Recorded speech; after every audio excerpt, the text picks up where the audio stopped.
मध्य प्रदेश आज का मुद्दा सिलेबस में राम, सियासी संग्राम, इस पर बात करेंगे, लेकिन उससे पहले इस खबर को देखिए।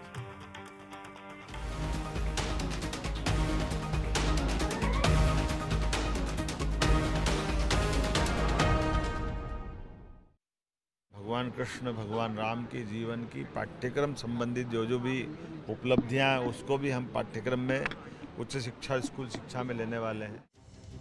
मध्य प्रदेश की मोहन यादव सरकार अब भगवान राम और कृष्ण के जीवन की शिक्षाओं को पाठ्यक्रम में शामिल करने जा रही है।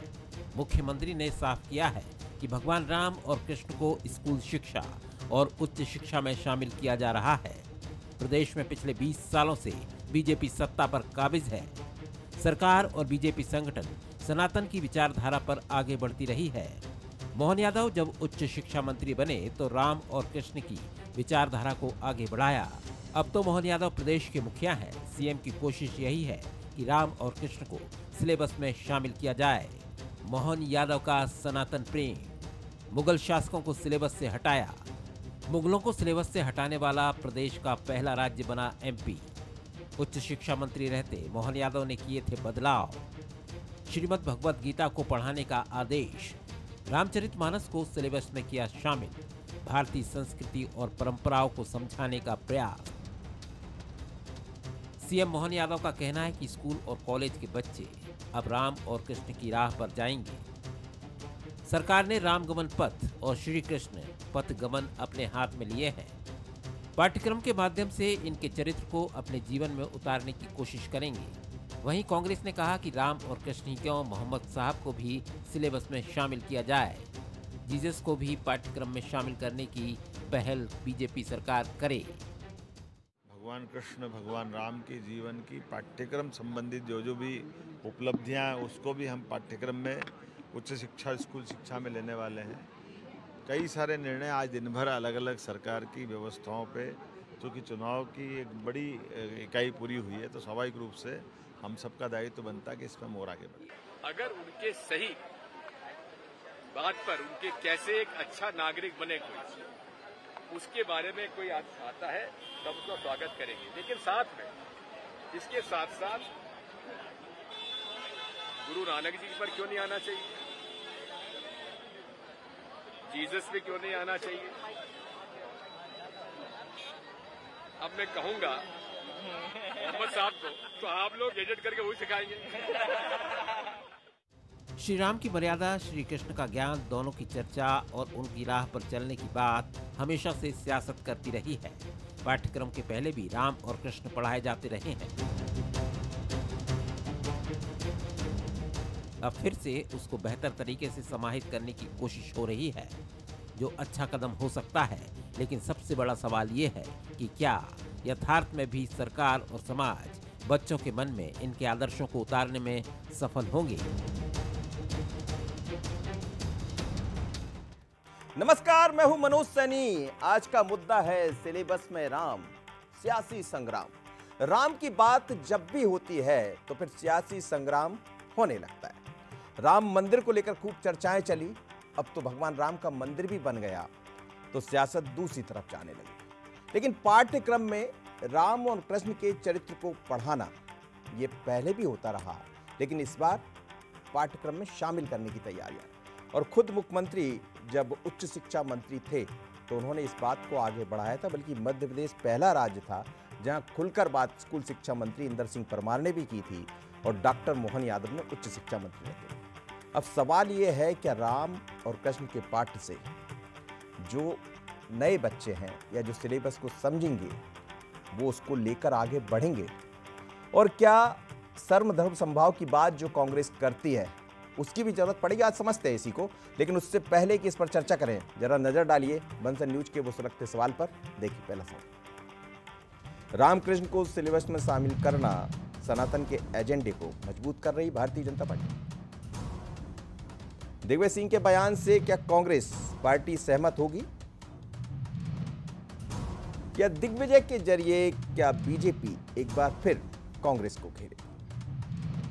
आप याद कीजिए कि दिग्विजय सिंह जब भी आते हैं तो फिर चर्चा दूसरी तरफ जाती है, और आज जब वो कह रहे थे तो उन्होंने कहा जीसस का नाम भी लिया, गुरु नानक का नाम भी लिया, लेकिन जैसे ही मोहम्मद का नाम आया तो उन्होंने ये कहा बाकायदा कि आप इसको दिखाएंगे। दरअसल यदि हम वर्तमान में लोकसभा चुनाव के परिणाम को भी देखें तो भारतीय जनता पार्टी का एजेंडा तो बहुत क्लियर रहा, वो सनातन की बात करती रही है और ये कहती भी रही, बल्कि मंचों से वरिष्ठ नेता ये बात कहते दिखाई भी दिए और शायद उसका परिणाम भी रहा कि कुछ जगह कुछ परिवर्तन देखने को मिला। क्या कांग्रेस के दिग्विजय सिंह इस बात को समझ गए हैं कि हमें अपनी लाइन पुरानी ही रखना पड़ेगा, किसी लाइन को बदलना नहीं है? आज समझते हैं कि सिलेबस में राम और कृष्ण जब दिखाई देंगे तो फिर सियासत कितनी दूर तक जाने वाली। मेरे साथ 3 मेहमान जुड़ रहे हैं। स्टूडियो में मौजूद है मेरे सहयोगी और एग्जीक्यूटिव एडिटर शैलेंद्र सिंह राजपूत जी। शैलेंद्र जी, आपका बहुत स्वागत है। और साथ ही राजपाल सिंह सिसोदिया जुड़ रहे हैं, प्रवक्ता है भारतीय जनता पार्टी के, आपका बहुत स्वागत है। और जितेंद्र मिश्रा जी हैं, प्रवक्ता कांग्रेस के। जितेंद्र जी, आपका भी बहुत स्वागत है। सबसे पहले स्टूडियो से ही शुरुआत करूंगा। शैलेंद्र जी, हाल ही में जो परिणाम आए जी, तो ये तो कई बार कहा जाता रहा क्या कांग्रेस अपने मुद्दे से भटक जाती है, क्योंकि राम की बात, कृष्ण की बात भारतीय जनता पार्टी तो पहले से करती रही।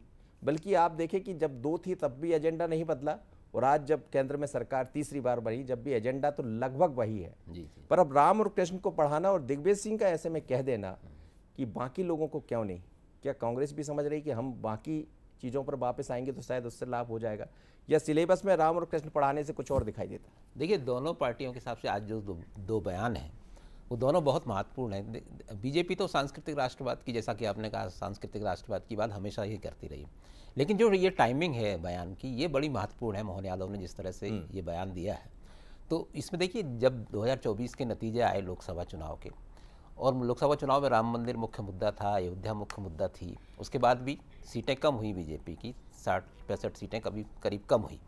तब ये लगा कि हो सकता है पार्टी अपना एजेंडा बदले, अपने मुद्दे बदले इन परिणामों को देखते हुए। लेकिन बीजेपी की तरफ से ये मैसेज दिया गया कि उनके कोर इशू पर वो ज्यों के त्यों है, जैसे पहले थे वैसे ही 14 में थे वैसे अभी भी हैं, ये मैसेज देने की कोशिश की गई है। और शायद मुख्यमंत्री की तरफ से ये बयान आया है और बहुत फर्मली आया है, तो ये निश्चित रूप से कहा जा सकता है कि बीजेपी एक मैसेज देने की कोशिश में है कि हम कोर इशू पर वैसे ही है, परिणामों से कोई फर्क नहीं पड़ता है। बीजेपी बार बार ये मैसेज देती भी है। अब रही बात कांग्रेस की, जिस तरह से दिग्विजय सिंह का बयान आया, उन्होंने भी स्पष्ट तौर पर कहा, तीनों धर्मों का नाम लिया।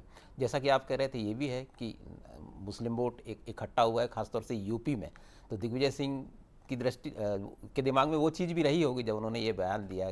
तो ये दोनों पार्टियों के लिए बड़ी महत्वपूर्ण बात है, और जो ध्रुवीकरण की राजनीति है देश में, वो बड़े महत्वपूर्ण मोड़ पर आकर खड़ी हो गई है।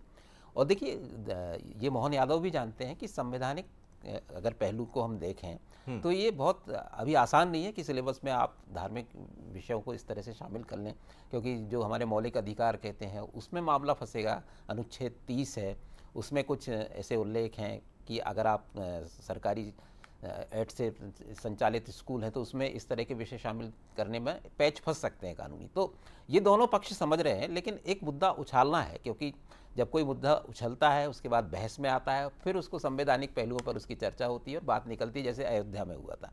तो ये बड़ा महत्वपूर्ण बयान है इस समय में, इसकी टाइमिंग भी बड़ी महत्वपूर्ण है मनोज जी।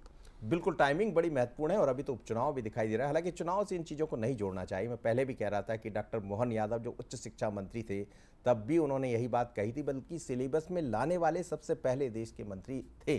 राजपाल जी जुड़े हुए हैं। राजपाल जी, कोई चिंता नहीं है किसी बात की?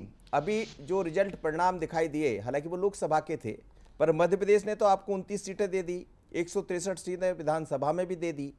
क्या इसीलिए मोहन सरकार ये समझ रही है कि राम और कृष्ण की बात हम तो पहले भी करते थे और खुलकर अभी भी करते रहेंगे, या अपना जो कोर एजेंडा है उसको आप नहीं बदलना चाहते? दिग्विजय सिंह कुछ और कह रहे थे।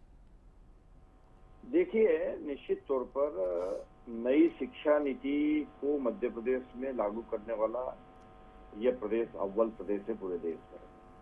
और जब हम एक तरफ 1 जुलाई 2024 से 55 पीएम कॉलेज ऑफ एक्सीलेंस प्रारंभ कर रहे हैं, जहां पर विमानन, कृषि, आर्टिफिशियल इंटेलिजेंस, एआई इत्यादि सिलेबस में शामिल होंगे। ड्रोन नीति बनेगी, पायलट स्कूल ट्रेनिंग पाठ्यक्रम में शामिल होगा।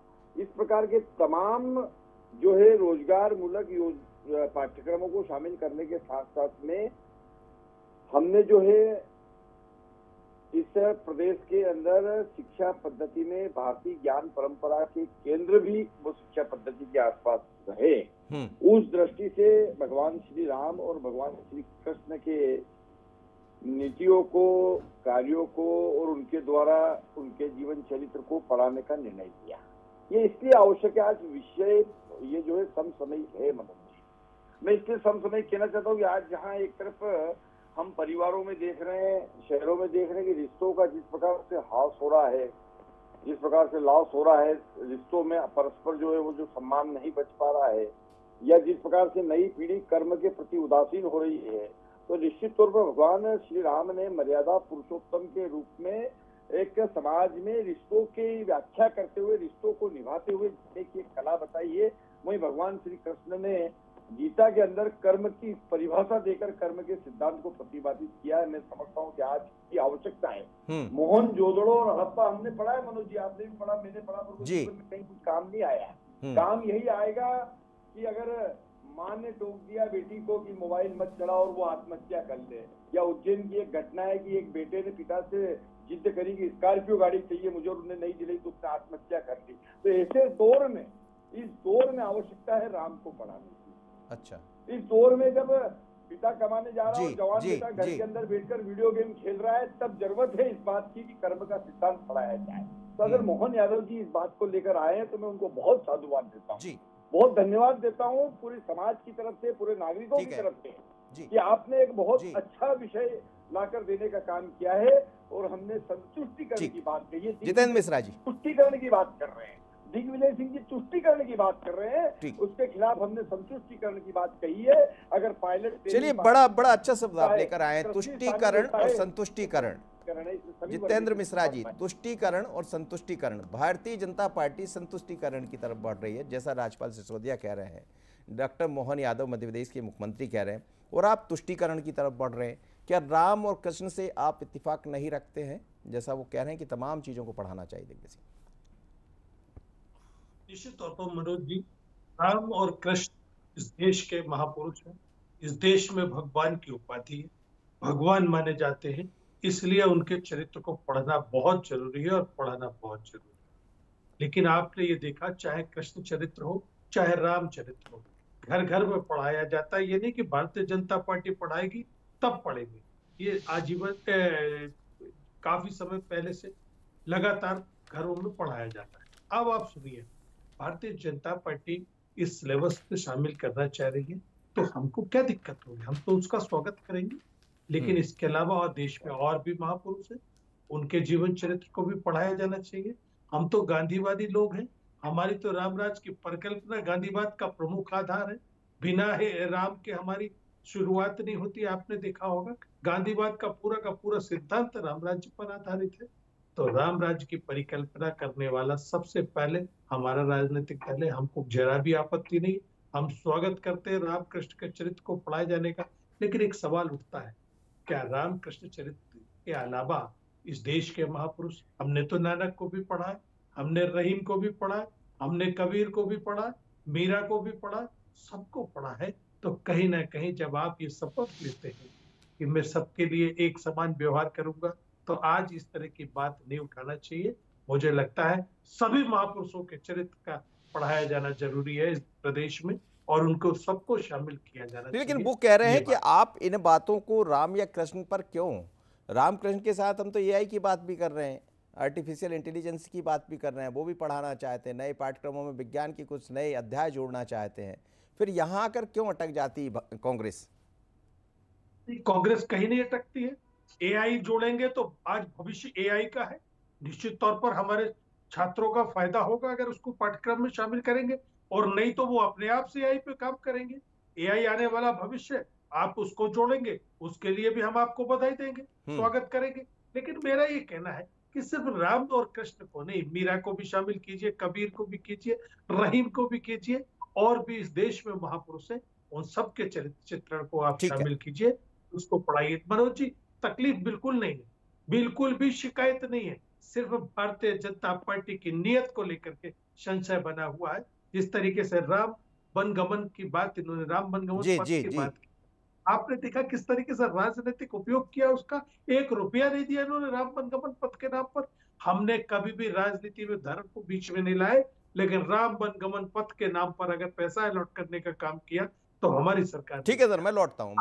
निश्चित आपकी बात। देखा मनोज जी कि गाय के नाम पर राजनीति करने वाली भारतीय जनता पार्टी गोवा में कहती है कि बीफ उपलब्ध कराएंगे, गौ मांस की सप्लाई में कमी नहीं आने देंगे, ठीक है, यहाँ इस तरह की बात करती है। ये दोहरा चरित्र भारतीय जनता पार्टी का जो है वो चिंता का विषय। ठीक है शैलेंद्र जी, दोनों की बातें आप सुन रहे हैं, लेकिन महत्वपूर्ण ये है, आपको भी याद होगा, हम भी उस दौर में पढ़कर निकले जब शनिवार का एक दिन रहा करता था और ये कहा जाता था कि जब आप स्कूल आए तो आज अपने साथ रामायण लेते आइएगा। बिल्कुल। और रामायण की हम 5 चौपाई पढ़ाई जाती थी। जी जी जी। तो हमने भी पढ़ी, आपने भी पढ़ी।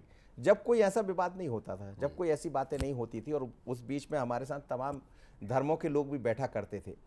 लेकिन ये चीज़ें क्यों बदल गई? जब राम और कृष्ण की बात होती है तो सियासत की तरफ क्यों चले जाते हैं? देखिए, इसका आधार आप समझेंगे तो ये इस पे सियासत अभी से नहीं है, बहुत पहले से है, अंग्रेजों के ज़माने से।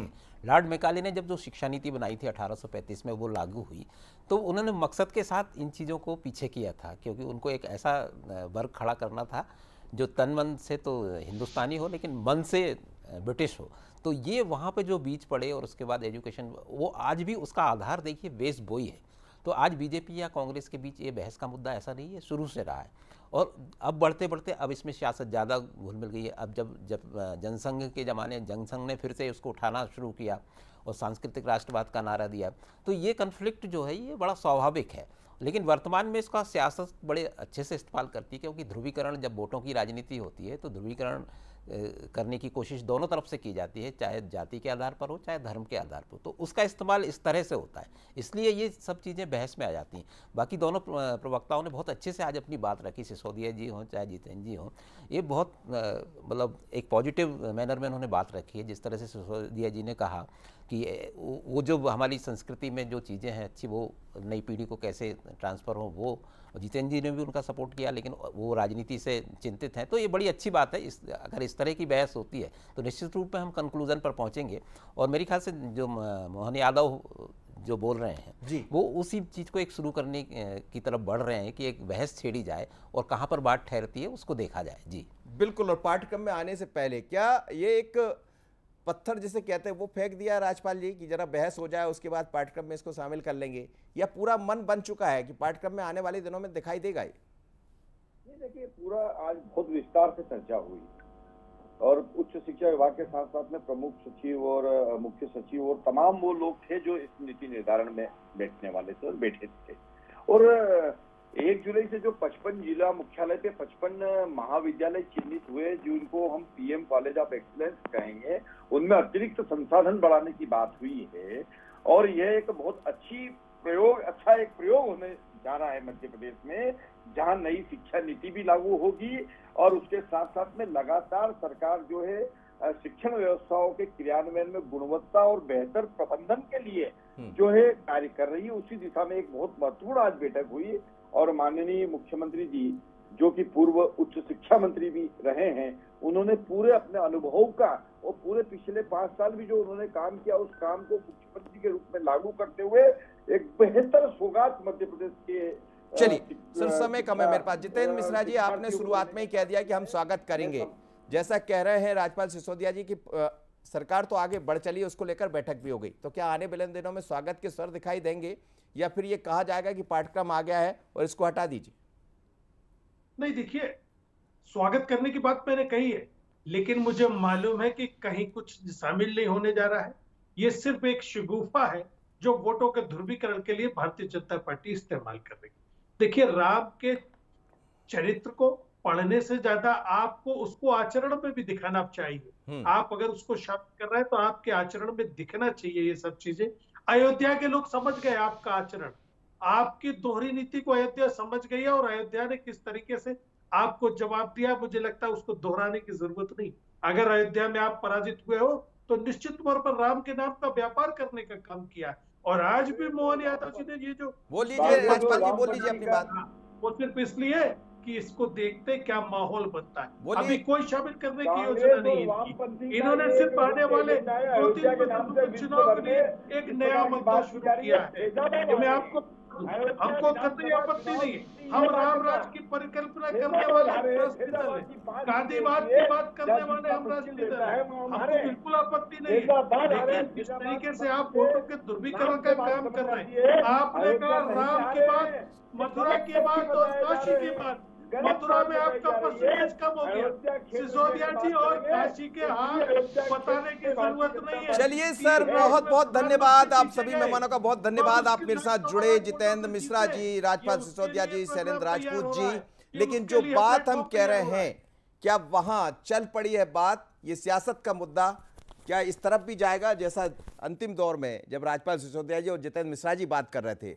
लेकिन रामायण में भी कहा गया है और कृष्ण में भी कहा गया है। रामायण में कहा है, कर्म प्रधान विश्व करी राका, जो जस करहीं सो तस फल चाका। और कर्मारब्धे वादिकरस्ते, ये महाभारत में कहा गया है, गीता में कहा गया। सवाल यही कि कर्म तो सभी के लिए बड़े महत्वपूर्ण है, लेकिन क्या जो लिखा जाता है या जो कहा जाता है उसकी तरफ हम बढ़ रहे हैं या बढ़ाने की तरफ सरकार बढ़ेगी। लेकिन ये मुद्दा नया है और आने वाले दिनों में इस पर सियासत भी दिखाई देगी। आज इतना ही, मुझे दीजिए इजाजत। आगे देखिए छत्तीसगढ़ आज का मुद्दा, बीजेपी की ललकार, कांग्रेस को स्वीकार। नमस्कार।